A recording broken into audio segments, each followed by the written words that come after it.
રાજકોટની પ્રખ્યાત ગ્રીન ચટણી, જેના માટે મેં લીધા છે સિંગદાણા, જેને આપણે ક્રશ કરી લઈશું મિક્સી જારમાં.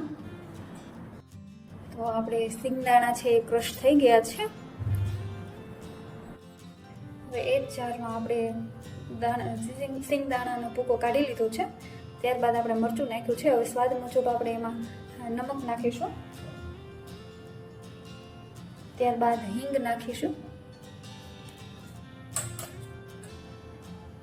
હળદર નાખીશું અને એક આખા લીંબુનો રસ છે એ નાખીશું. અને હવે આને ક્રશ કરી લેશું.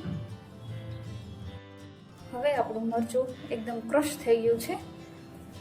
હવે આપણે એમાં નાખીશું જે સિંગનો ભૂકો કરેલો હતો એ નાખીશું.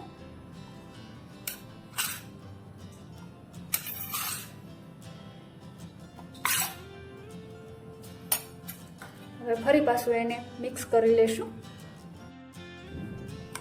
તો આપણે હવે બધું મિક્સ કરી લીધું છે. હવે આપણી તૈયાર થઈ ગઈ છે રાજકોટની પ્રખ્યાત ચટણી.